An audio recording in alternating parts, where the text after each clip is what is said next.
안녕하세요. 안녕하세요 여러분, 저희가 돌아왔습니다. 세상의 모든 이야기들을 여러분들과 함께 나누는 저는 캉브로, 저는 민수도. 저는 솔지입니다.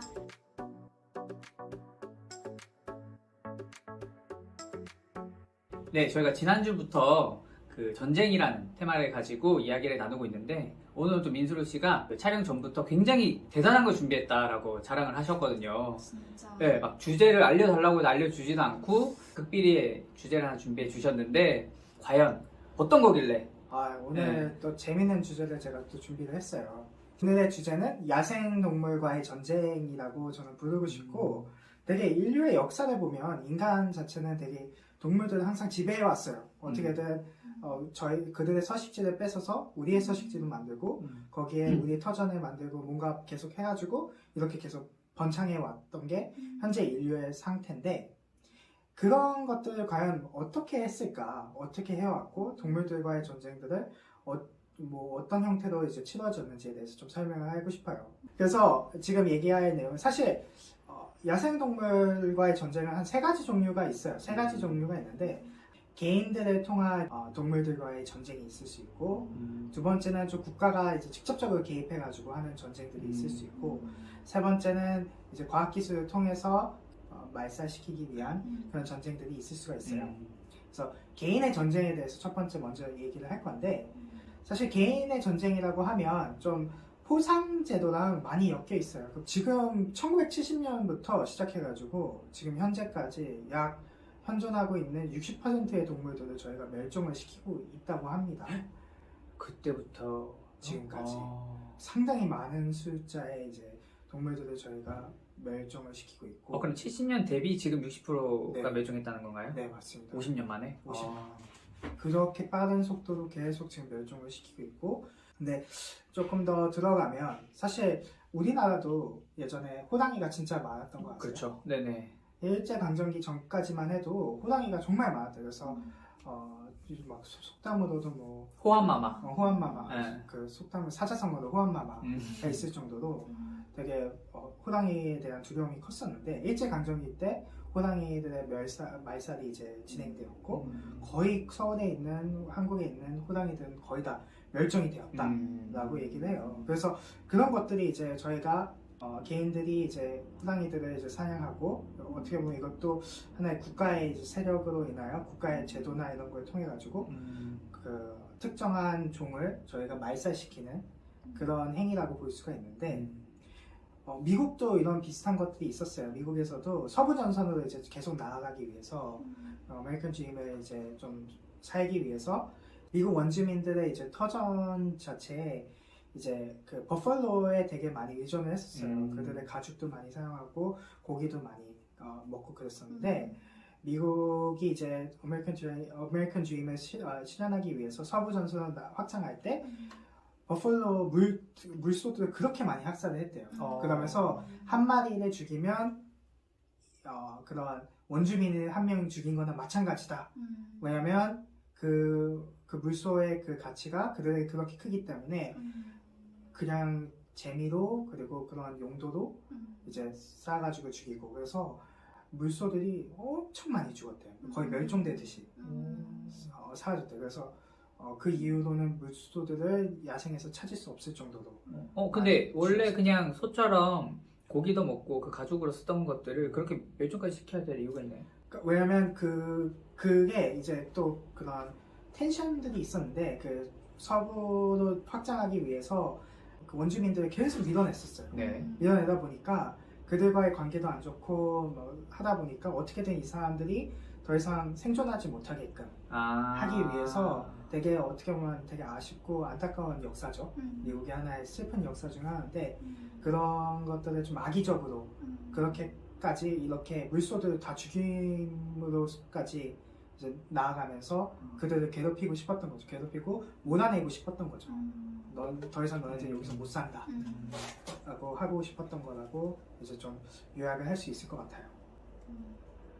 근데 이제 재밌게도 지금 이렇게 얘기했던 건 실제로 우리가 뭐 멸종을 하기 위해서 노력했을 때 통했던 케이스에 대해서 제가 얘기를 했었던 것 같고, 이제 그게 이제 좀 엉뚱하게 이제 좀 흘러갔을 때도 종종 있어요. 첫 번째 같은 경우는 이제 우리가 코브라 효과라고 혹시 들어보셨을까 싶은데 맞죠? 네. 코브라 효과라는 게 좀 정의를 한다면 특정한 문제를 이제 해결하기 위해서 어떤 정책을 내놓았는데 그 정책이 도리어 이제 더 많은 문제를 만들어냈을 때 사람들이 그거에 대한 꼼수를 통해 가지고 더 많은 문제를 만들었을 때 이제 저희가 코브라 효과라고 얘기를 해요. 그래서 코브라 효과는 어떻게 보면 유인책의 이런 악영향이라고 볼 수가 있는데 이 코브라 효과가 어디서 나오는 개념이냐면 이제 대영 제국에서 이제 코브라가 너무 많은 거예요. 대영 제국에서 이제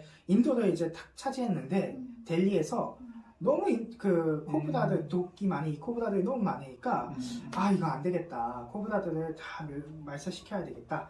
라는 결정에 이제 코브라를 잡아오면 우리가 포상을 줄게. 그러니까 한 마리 잡아올 때마다 얼마큼 줄게. 그래서 이렇게 했는데 처음에 되게 효과적이었어요. 막 코브라들 사람들 와가 줄 서가지고 막 코브라 팔려고 막 이렇게 했었는데 결국은 어느 정도 이제 그러면서 코브라가 좀 줄어드나 싶었는데 어느 순간부터 오히려 포상금을 타가는 사람이 계속 늘어나는데 코브라는 잘 보이지도 않고 그러는 거예요. 길렀구나.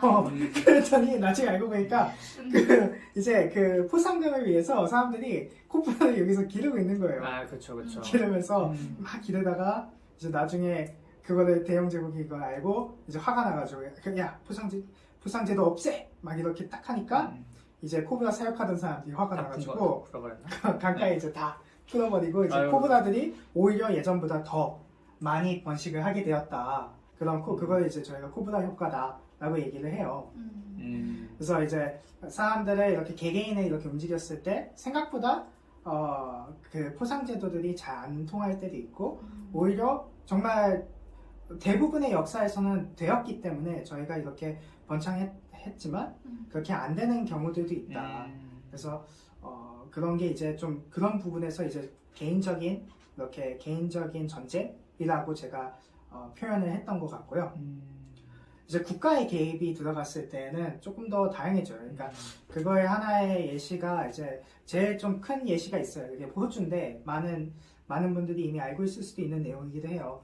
호주인데 호주는 이제 한 150년간 동물들과 야생동물들과 계속 전쟁을 해왔어요. 그들은 되게 안 좋은 역사가 있어요, 동물들과. 그래서 첫 번째 이제 제가 소개시켜주고 싶은 동물은 에뮤라는 동물이에요. 에뮤. 혹시 에뮤라고 들어보셨나요? 타조처럼 귀여운 걸. 맞아요. 작은 타조인가? 작지는 않아요. 아, 그래요? 제가 에뮤의 스펙에 대해서 좀 더 설명을 해드리면 얘는 시속 50km를 달려요.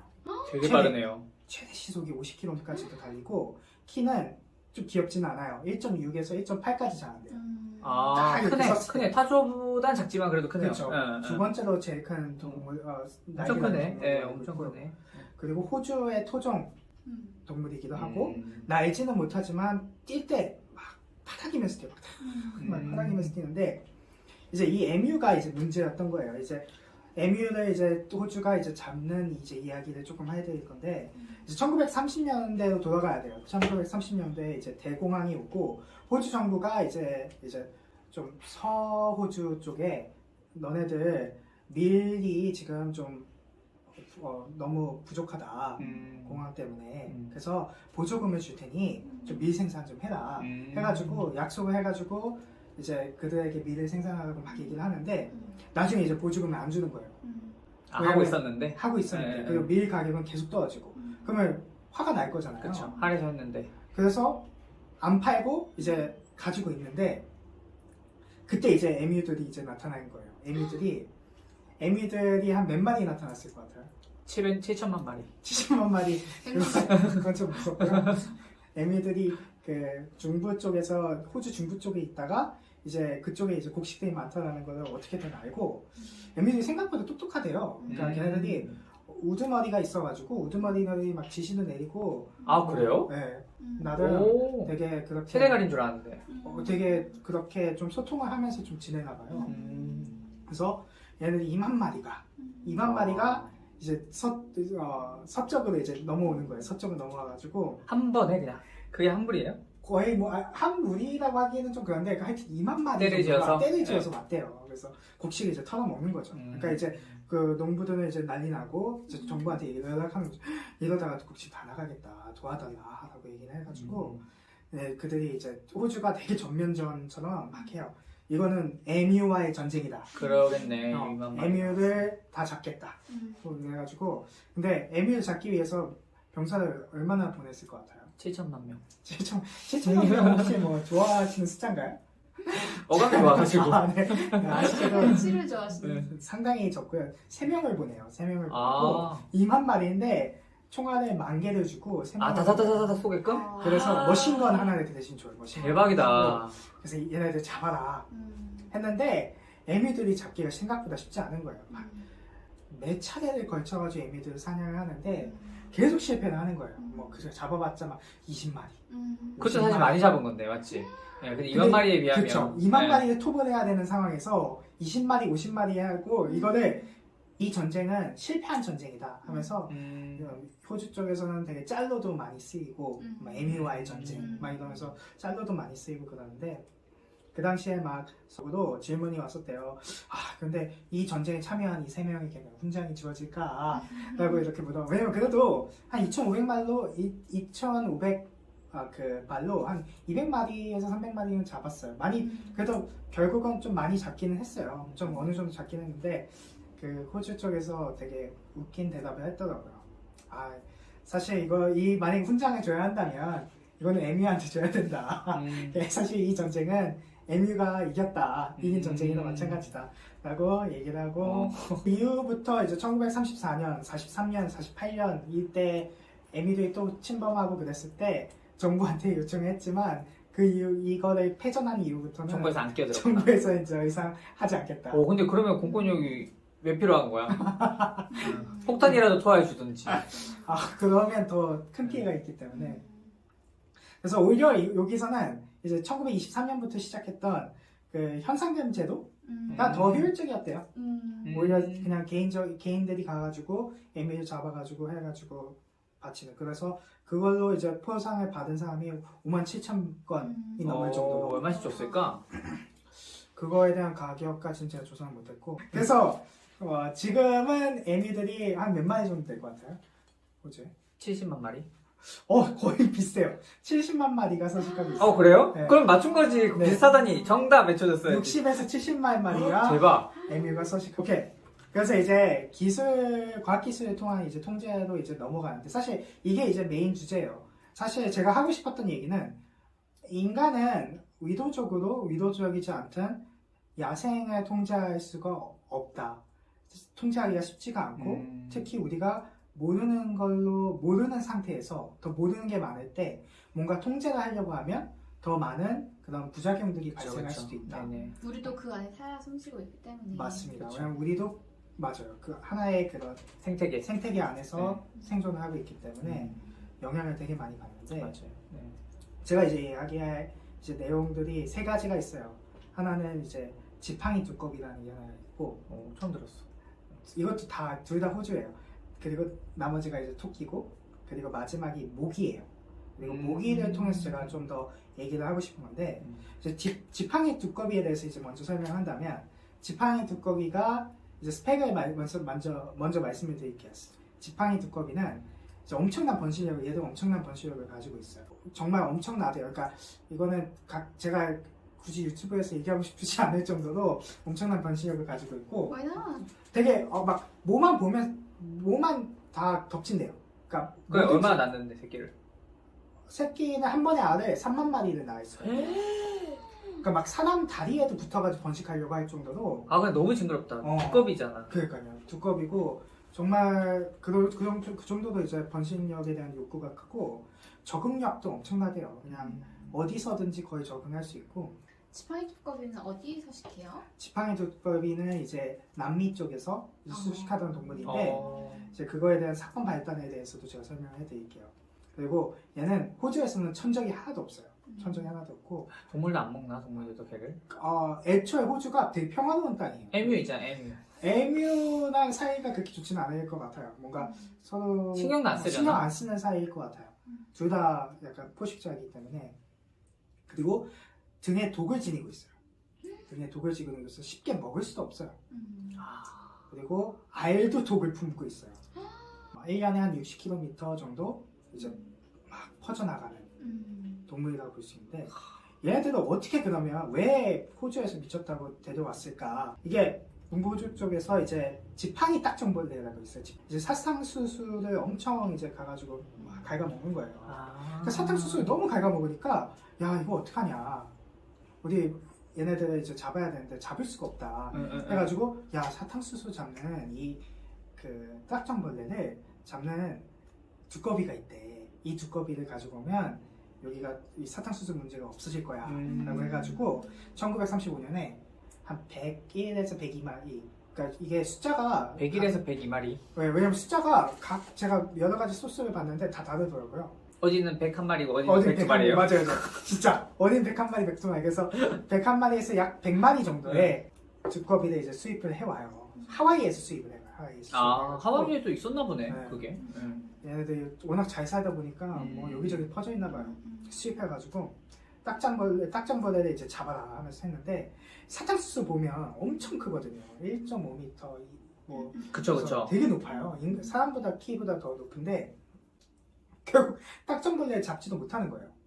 왜냐면 거기 딱정벌레 외에도 먹을 만한 것들이 되게 많고, 그 딱정벌레가 위에서 이렇게 막 갉아먹고 하다 보니까 얘네들이 또 두꺼비다 보니까 점프력이 그렇게 아니 그러면 실험도 안 하고 검증도 안 하고 데리고 온 거야?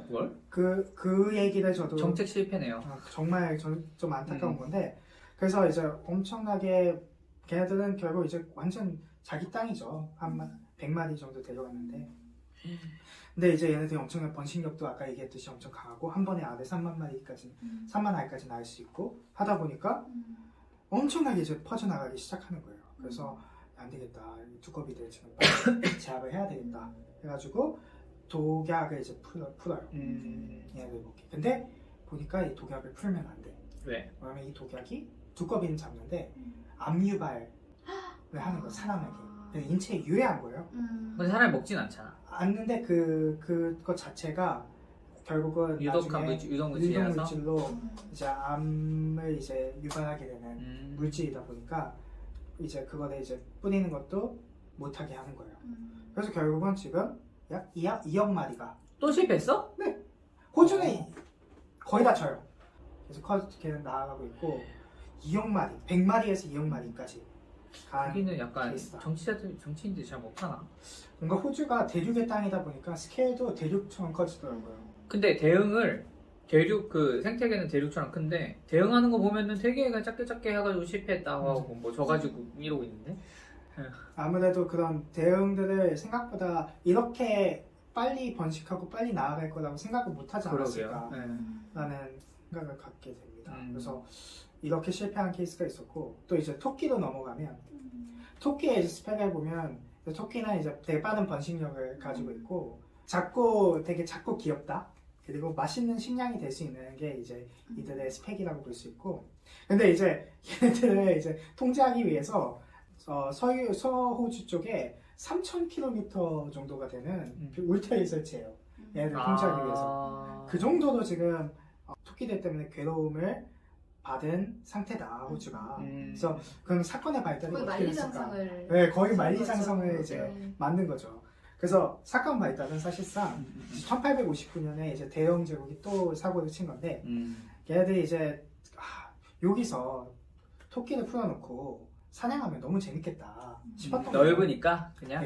되게 뭔가 사냥하기 또 재밌고, 그리고 또 이 회색 토끼가 되게 크대요.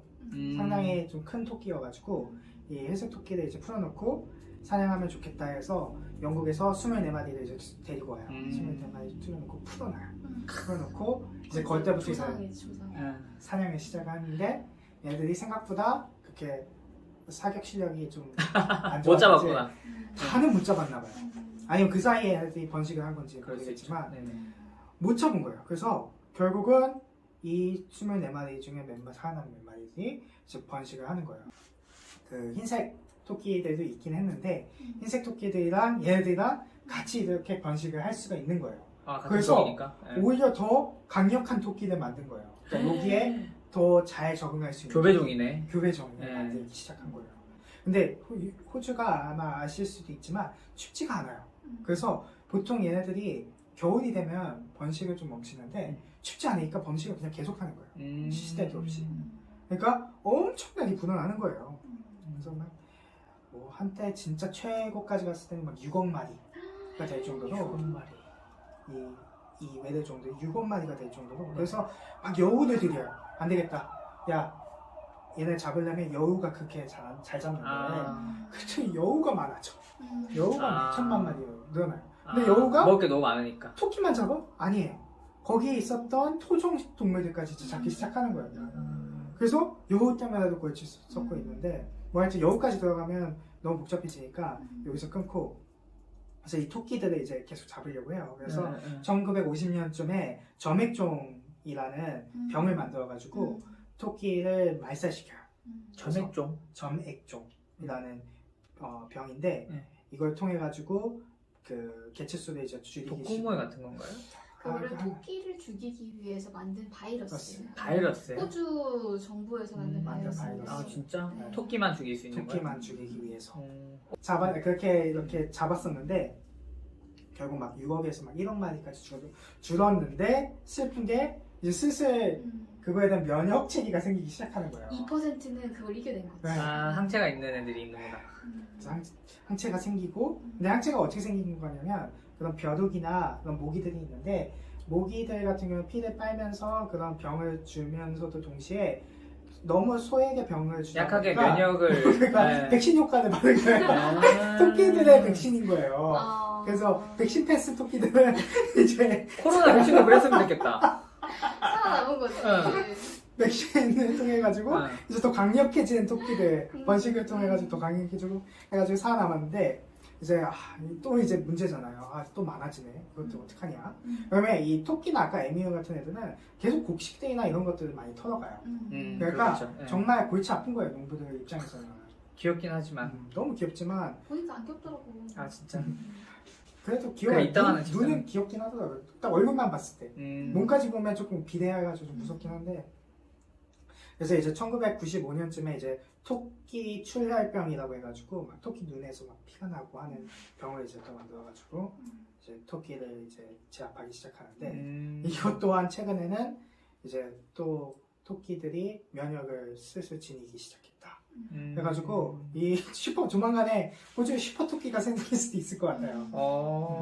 되게 이렇게 계속 우리가 어떻게든 인간들이 제압을 하려고 하고 있는데 실제로 생각보다 쉽지 제압이 않구나. 쉽지가 않다. 그렇게 변형까지 하면서 유전자 변형이나 그 병을까지 만들면서 하고 있는데 그래서 지금 결국 1억 5천만 마리 정도가 우리나라 인구보다 많네요. 서식을 하고 있다.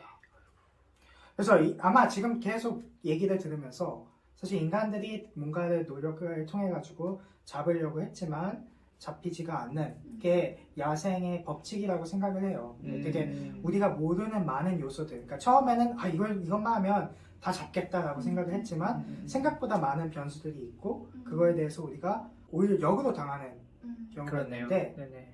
이제 마지막의 이야기인 모기로 이제 넘어갈 거예요. 이제 모기는 이제 미국 환경보호국에서도 이제 뭐 브라질에서도 테스팅하고 그걸 통해 가지고 유전자 조작된 모기를 이제 풀기 시작해요. 그렇다면서요. 맞아요. 네네네.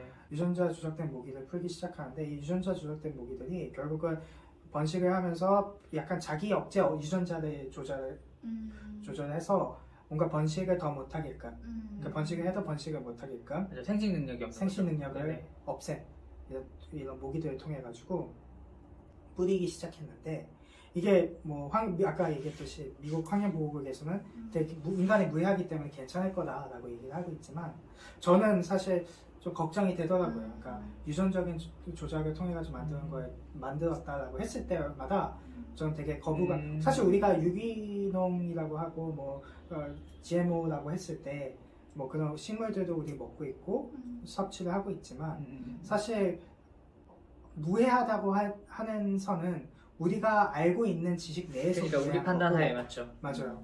그게 엄청나게 오랫동안 그 연구가 된 것도 아니고 고작 몇십 년, 몇 년 연구를 통해 가지고 우리가 그런 결정을 내리고 이런 것들을 하는데 이런 모기들도 사실상 되게 큰 부정적인 영향을 주지 않을까. 물론 되게 좋은 의도로 시작을 한 거는 맞아요. 왜냐면 말라리아로 죽는 사람들이 그쵸. 2020년만 해도 한 60만 명이 넘을 정도로 되게 그거에 대해서 뭐 지카 바이러스의 뭐 발병 그쵸. 원인이다라고 할 정도로 안 좋은 유해한 동물이지만 그거에 대한 우리가 충분한 조사와 생각이 없이는 뭔가 조작해가지고 그들 자연의 대상으로 뭔가 우리가 통제를 하려고 했을 때 너무 잘못 끝날 수도 있다라는 생각들과 걱정들이 이 자연은 우리가 쉽게 지배할 수 없는 게 아닌가라는 생각이 들더라고요.